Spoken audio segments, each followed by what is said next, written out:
welcome to part 4 of my Raiders of the Lost Ark, Indiana Jones truck chase cosplay series.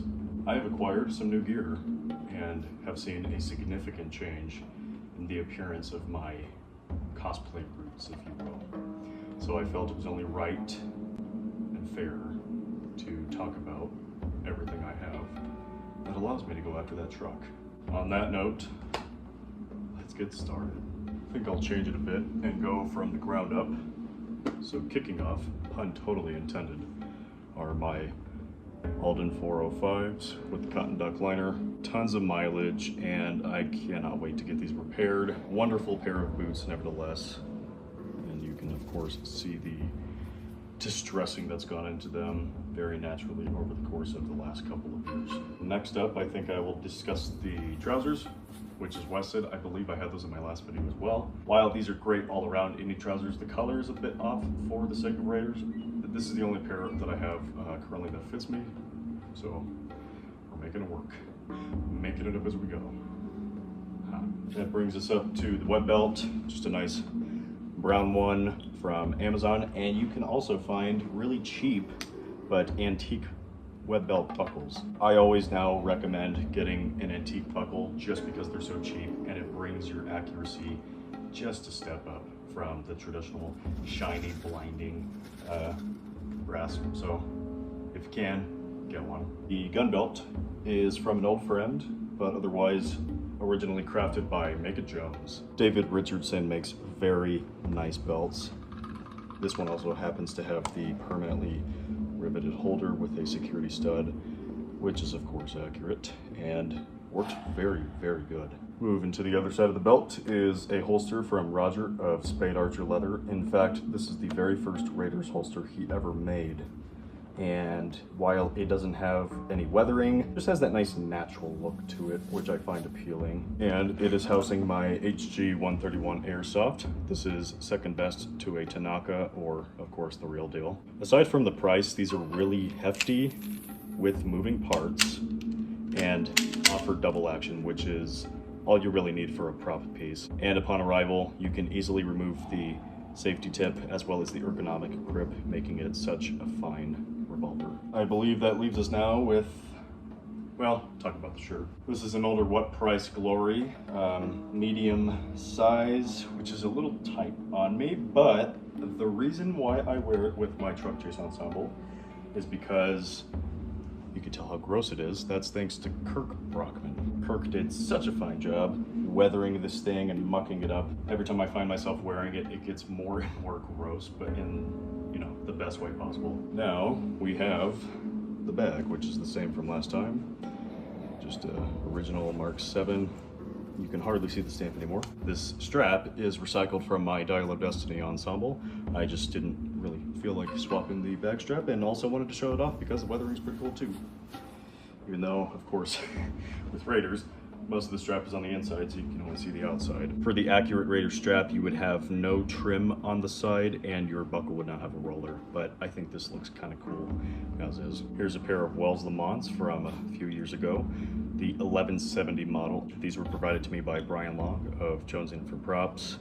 I did tons of weathering and greasing to them. A lot of the black you see is from my parents' garage, and there's a little bit of blood here and there, but that has faded. I like using these for the Well of Souls look. I just feel like those gloves are extremely disgusting and deserve to be dirty. However, for truck chase, I have another pair of gloves provided by Brian, and these are an unknown brand with the accurate wrist stitching.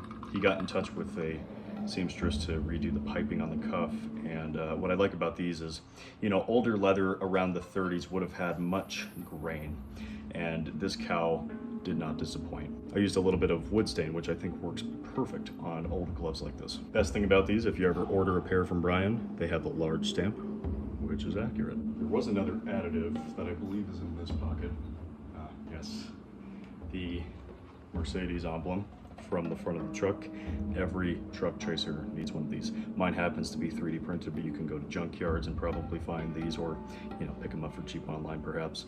But if you have any friends who do 3D printing, this is super easy to do. Now, I will move on to the whips. Yes, plural. This first one is the creme de la creme of indie whips for me, made by none other than the masterful Bernardo Del Carpio. 10-foot Raider style with a recently added David Morgan fall, originally gifted to me by my parents and my fiance. It looks identical to what Harrison Ford carried and cracks like a dream. What's nice about both the whip and this whip holder is that it fits nicely in there and doesn't happen to slip as I walk around, which is something rare when it comes to single wrap holders on a belt. The other whip was recently added to my channel, if you saw that a couple of videos ago, which is another 10-foot Del Carpio made in 2015. This one used to belong to Barry Hicks. He then sent it over to Andrea Tocnarelli all the way in Italy, and then it came back recently to August Rios, who I believe lives in Arizona. Fast forward again, now it belongs to me. Excellent, excellent whips from Bernardo. These are the best I've ever acquired. And that brings us to the hat. Well, I know what you're all thinking. Trent, you failed to talk about your jacket. What the heck? I'm actually glad I had these photos on hand to show you my Bill Kelso Relic Hunter Cairo cut made from New Zealand lambskin. As you can see here, it weathers beautifully, the color is just superb, and overall just has the general likeness for the sake of the truck chase ensemble.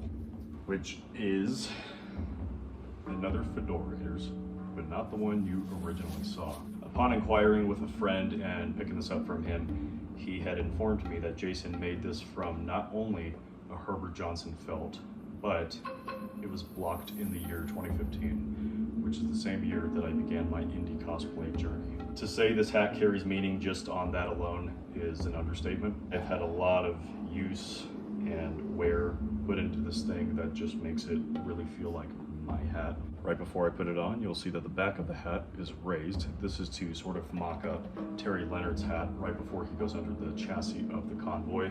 I also like how boxy it makes the hat on me, because most of you who know me, I happen to have a really weird head shape where my forehead doesn't pull into an oval, so I have to kind of modify my hats. That was a super easy modification to do, and it's still technically screen accurate. It is a 59, but with the band folded just gives that nice, woohoo, now it's coming together. Just gives that nice Raiders look. Big, tall, boxy,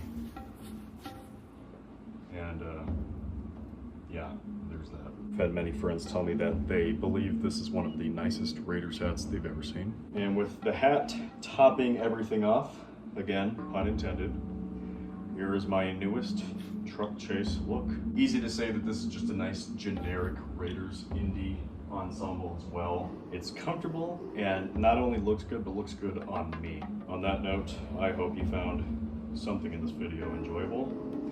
Like and subscribe for more, and otherwise you can follow my cosplay endeavors on Facebook. And recently I hopped on Instagram, so check me out there as well. I will see you in the next video.